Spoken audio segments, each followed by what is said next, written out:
G'day guys, Matty Sims here, and welcome to a brand new episode of Wrestling with Sims. And in today's episode, we will have a review of Monday Night Raw, which, it's not going to be much of a review because not much happened. Before we get into it, I'll explain a little rundown of this episode. We'll do a short Raw review, and I'll give you my rating on the episode, and then we'll dive a bit deeper into the Tyson Fury and Braun Strowman feud that looks to be starting. That has started now with that brawl as Raw was going off the air, and we'll take a little bit more of a look into the Fiend, Bray Wyatt versus Seth Rollins at Hell in a Cell, and just give you my final thoughts on how I feel about what transpired at Hell in a Cell. Anyway, guys, without further ado, let's get into what happened on Monday Night Raw, and it started off pretty hot. I felt, it was actually a fresh new way of starting off the show with the intro happening, and oh my god, how good is it to have the intro back? You don't even need the pyro as long as you have the intro, because the intro just adds so much. And when you see Rusev, Randy Orton, and Baron Corbin all brawling in the ring as the intro cuts off, I thought it was a pretty cool way to start. It then got into a very odd and just awkward, strange, annoying way, really, of having Lana and Bobby Lashley consummating their affair, I guess. Drake Maverick will probably be very jealous of Bobby Lashley at the moment. But yeah, I'm not a fan of the love triangle storylines. Not looking forward to where it's going to go. But what I did like was Rusev's reaction. Now, last week on Raw, when they were making out Bobby Lashley and Lana, we saw Rusev kind of just stand there getting cuckolded, really, And it was great to see him have a bit of, a lot of anger. And finally, the face, getting the upper hand on a 2-on-1 attack. He sees Randy Orton and Baron Corbin laughing at him. And literally just takes both of them out, which I think that's the first time, in a while anyway, where, other than Roman Reigns, of course, where one man has been able to beat down two other guys. And, I thought it was a great way to get Rusev over. The crowd, certainly cheered him. Disappointed to see, that they're going for another love triangle sort of angle with Rusev and Lana, but we'll see where it goes. If we can get a psychotic, angry, vicious Rusev out of this, I think he could go, to another level anyway, with that. But yeah, again, not the best start, an okay start with, a few really good things that I felt happened, but really brought down by the Bobby Lashley and Lana promo, I guess. Next up, we had the last women's standing match, which I thought was a pretty good match. Lacey Evans, she's improved a lot. A lot of people still give her a lot of crap, but I think she's definitely improved a lot. She's not really getting any heat. She's not even getting go away heat. But I think with time, her voice is so annoying, and that old fashioned, was it the Kentucky voice? I guess it is. I don't know. I'm not from America, from Australia, so you're gonna have to give me a hand on that. Where, I guess she's based, but just that rich, annoying voice, entitled voice, really, that she has. It's annoying, and I think surprising that Natalya went over. I think Lacey Evans needed a big win, and she dominated the match, majority of the match, and it was that powerbomb off the stage that got Natalya the win. Cool looking spot. We haven't seen a powerbomb off the stage or a move off the stage in quite a while, so it was cool to see the women being able to bring that out in this last women's standing match. But yeah, solid match.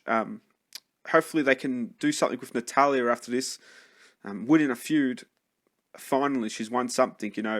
We'll see if she can go to that next level. But I'm still not sure what's going to happen after the draft. So we'll see what happens after the draft. Other than that, we are going to talk about Tyson Fury and Braun Strowman in detail on its own. So other than that, not much happened. The wrestling on the show was really solid. I thought it was a great showcase that they actually wanted, that draft showcase. Majority of the guys that they were trying to showcase got a lot of stuff in. Apollo Crews and Ricochet was a decent match, but nothing spectacular. I really enjoyed the OC versus Lucha House Party. Lucha House Party getting a lot of stuff in, a lot of high-flying moves, and especially Grand Metalik.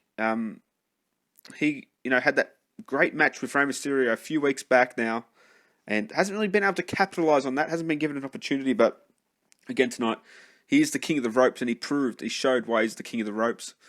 But yeah, Lucha House Party and OC was a decent match. The Viking Raiders versus Robert Roode and Dolph Ziggler. Again, an okay match. They've announced a tag title match for next week on Raw. But what if the Viking Raiders get drafted to SmackDown? Or if Dolph Ziggler and Roode get drafted to SmackDown? A bit daft to announce a tag title match when you've got a big draft happening. Unless, it is a 2-night draft. So maybe, they might get drafted to SmackDown, but they could win the Raw titles, take them over the SmackDown, with the Revival, who are SmackDown Tag Team Champions, staying on Raw, who we haven't seen in a while anyway. But yeah, we'll see what happens with that. Other than that, again, the wrestling was good, but a C- show. Really not boring, but also just, you don't have to watch it to catch up. You can just look on Twitter, look on YouTube, take a quick look at what happened, a few of the things that happened. But yeah, other than that, it was, again, a pretty non-spectacular Raw, a pretty average, really average Raw. Yeah, C-. The wrestling on the show, you can get a B. I think the wrestling overall was pretty good wrestling to watch. But with no storytelling, nothing really to sink our teeth into. C- for Raw this week. And yeah, up next we'll get into the Tyson Fury and Braun Strowman feud that main evented Raw. The Tyson Fury and Braun Strowman feud is already separating the opinions of the WWE Universe. And personally, I'm interested in what Tyson Fury can bring to the WWE for a one-off match with Braun Strowman. Same along the lines of with Cain Velasquez, which we're not going to get into that. If anything happens on SmackDown, we'll talk about it in depth as well with Cain Velasquez and Brock Lesnar. But everyone, it's split in the opinions of the WWE Universe. The way I look at it is Tyson Fury is a legitimate world champion in boxing. He is the undefeated world champion in boxing. One of them. There was a few at the moment. I don't follow boxing, but I know who Tyson Fury is. This is pretty much the equivalent of when Mike Tyson came to WWE in 97, I want to say. In 97, 98. This is the equivalent of that. Now, Mike Tyson at the time was a larger-than-life personality. He was so big, the media, the mainstream media WWE got from that was massive. Now, WWE won't get mainstream media from Tyson Fury. It just won't happen. The UK press will probably be on it a lot, but it will be a lot more of the sporting, press around the world that will be on this. It won't be mainstream. Now, Tyson Fury isn't on the same level as Mike Tyson in terms of popularity because boxing just isn't on that level anymore. Boxing is definitely, down the pecking order in terms of combat sports. And, Tyson Fury just isn't at that level where a lot of people won't know him. A lot of people won't know who Cain Velasquez and Tyson Fury is. I know who they are just because I, pay attention to what's happening in the sporting landscape around the world. And this is massive for Braun Strowman. Now, I'll give you my thoughts on what I think this could do for Braun Strowman in the positives, but I'll go with the negatives first. He should be world champion. Braun Strowman should be world champion in WWE, or Universal Champion for that matter. And the fact he's going to be in another gimmick match, against a celebrity, which he's going to lose. He can't beat Tyson Fury. You're not going to pay Tyson Fury all this money to come into WWE for a one-off match and lose to Braun Strowman. If they did do that, then that'd be ridiculous, and Tyson Fury would be an idiot to lose a, fake match and ruin his undefeated streak. But I think it's massive in terms that Braun Strowman the negatives for this, they're not really negatives. He's going to have a match with Tyson Fury. He can be rebuilt after this loss. He just can. He is Braun Strowman. He's the monster among men. We've already seen that, they've ruined him a little bit with booking, and then he's been able to come back from it. So I think he can definitely come back from a loss against Tyson Fury. Will it be disappointing to see another, Braun Strowman be, put under the carpet, under the rug again for someone else? Yes. But we'll get into the positives of what this can do for Braun Strowman. The mainstream media that he can get from this. If they do this match at, say, Survivor Series, that's all anyone is going to be talking about is Tyson Fury versus Braun Strowman.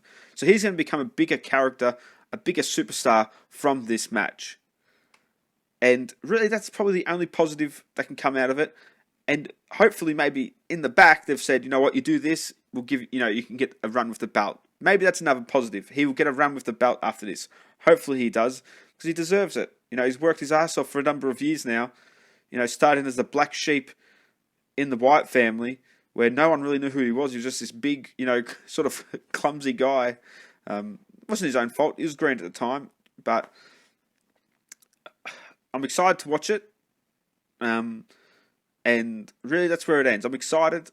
Hopefully, Braun Strowman can look as strong as possible in a match that he's going to lose. He's not going to have the opportunity to look super, super strong in this, because he probably will have to get knocked out by Tyson Fury, unless they do a boxing match where it goes to a decision or something. They both just look like, massive monsters in it, and Tyson Fury gets the win, or they do a straight up match and Braun Strowman has to be pinned by Tyson Fury, which would be disappointing to see. But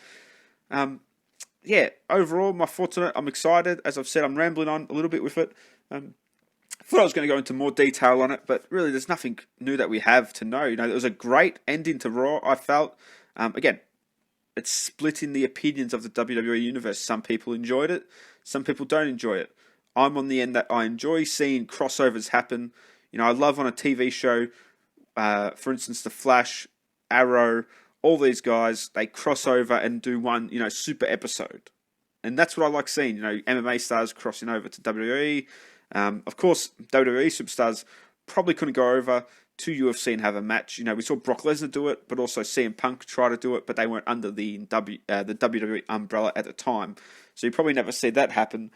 But yeah, I always enjoy seeing, and people who care about the business as well. Tyson Fury, mostly everyone knows that he's a WWE fan, a wrestling fan, I should say, and a WWE fan. His kids looked like they were big fans as well.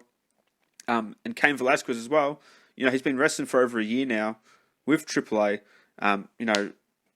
Looks like, I don't know if his best friend's actually with Rey Mysterio and the God's father to Dominic, but it could be. Who knows? I'm not, I don't know about that. But Rey Mysterio says he is, I guess. So yeah, he does have that wrestling sort of lineage, I guess you could say. And Tyson Fury, he cares about the business. He's not going to come here and put on a shit match. He's going to try his absolute best. And that's sometimes all I like to see is just guys and, girls giving their absolute best for the business. And hopefully, Tyson Fury isn't just here for a big paycheck, but he's here to put on a good show. And I think, I personally believe that, he's here for the paycheck. Of course he is. But he's going to give the absolute best he can along with Braun Strowman. So yeah, that's my thoughts on that. We'll now get into my final thoughts on what transpired at Hell in a Cell. And just to close off the episode today, the podcast, it's not really an episode, it's more of a podcast we do here. If you guys enjoy the uncut and raw sort of nature of these, let me know in the comments below. But just to give my final thoughts on what happened at Hell in a Cell, I'm still, in the notion that it wasn't a DQ. Now, everyone calling it a DQ. It was not a DQ. There was a tweet that WWE on Fox Twitter account put out, but where they called it a DQ and gave the win to the Fiend, Bray Wyatt, but that was quickly deleted. And the official statement by WWE that it was a stoppage match. The match was stopped due to the ref believing the Fiend couldn't continue. Now, I wanted the Fiend to win. I wanted the Fiend, Bray Wyatt, to win the match. Don't get me wrong. He should be WWE Universal Champion right now. But I'm also in the boat that on a throwaway pay-per-view like Hell in a Cell, where there's not really been a build-up to the Fiend actually wanting the belt. He never specifically said, I want to be Universal Champion. So if they can tell the story, if they can get the story right, they could get around it that, he brutalized Seth Rollins to the point where he mentally brutalized Seth Rollins to the point where Seth had to use a sledgehammer to try and end the Fiend. And that still wasn't enough. And he was the one that left on a stretcher, etc., etc. So I think there's definitely an easy way for them to tell the story. Will they, though? It's WWE. We all know that they have a hard time majority of the time, getting the story that they actually want out due to the bad writing that they have. Hopefully with Paul Heyman and his input into it, he can allow Bray Wyatt to get the story out that he wants to be told. But yeah, with the draft coming up, guys, I don't see either of them moving to SmackDown. They'll both stay on Raw, I feel. And we'll see this feud continue. I don't know when Seth's going to return, though. I think you have to have him off at least until Crown Jewel. You probably can't take him off the Crown Jewel pay-per-view. Yes, the Crown Jewel pay-per-view means nothing, but would you take him off TV, have him return at Crown Jewel, and then return on the Raw after that? Probably that might have to happen. But yeah, my final thoughts on it. I don't think it was a disaster of a pay-per-view. I thought it actually was a pretty good pay-per-view. Yes, there was only 4 matches announced for it. But I don't think it's the worst pay-per-view they've ever done. The wrestling was pretty good throughout the whole show. Again, storytelling really wasn't there, but the storytelling in the Hell in a Cell match in the last one was, I thought, if you narrow it down and you get rid of the bias that you don't want Seth as champion anymore because it's getting a bit stale, and you get rid of that bias towards the Fiend, I think the storytelling was excellent. Seth Rollins kept getting pushed and pushed and pushed to a place that he might not be able to recover from mentally. Now, if this turns Seth heel, that's what I expect to happen, Seth to turn heel when he comes back. Maybe not straight away, but eventually he will be a heel after that. With the Fiend being a babyface, I guess, and a vigilante, more of a vigilante superhero type thing, where everything he talks about is, pretty bad, but the fans love him, which the fans already do love him, so he's pretty much already that vigilante type character. Anyway, yeah, I think a lot of people, a lot of, other channels, I don't want to call anyone out, of course. If you saw me on Twitter, I had a little bit of a rant towards a big wrestling YouTube channel. I love those guys. I'm not going to say who it was. Go on Twitter if you want to see who it was. But I think, saying the Fiend is ruined, that is just the absolute biggest, most bullshit thing I've ever heard in my life. The Fiend is not ruined. The Fiend looks like an absolute badass, being able to get up after what he, endured, in my eyes. And if people think he's ruined, then bloody hell, you just need to stop watching wrestling, because there's just a lot of worse things going on in wrestling than what happened at Hell in a Cell. A lot more worse things. So yeah, definitely don't think the Fiend is ruined. Don't think it was a disaster, what happened at the end of Hell in a Cell. And yeah, a lot of overreaction, I feel. As there always is, though. When you don't get what you want, there's a lot of overreaction, as there always is. Anyway, guys, I think we'll end it there. If you're new to the channel, subscribe, please, because I want to, by the end of the year, I want to hit 50 subscribers. We're only 25 away. So if you do enjoy these sort of uncut and raw reviews of wrestling, let me know in the comments below. If you want to see more of a polished sort of YouTube series, let me know as well. I'll do that. I don't have a lot of time on my hands to put together a nice polished, with video and all that. So it might not be able to happen straight away. But once we do get a consistent 50 subscribers, I will start making a lot more videos. I don't want to. At the moment, we're not really hitting a lot of numbers, about 20 views an episode, but not consistent views of the video. Not many stick around. So hopefully, if you do, at least if you click on the video, please drop a like, because that just helps. It helps get my channel out there, and it allow me to know, okay, people are watching, people want to see more and hear more from me, and I'll be able to make more content. Anyway, guys, thanks for listening. If you did enjoy it, drop a like. Let me know your thoughts on what happened at Hell in a Cell and on Raw in the comments below, and I'll speak to you guys in the next one.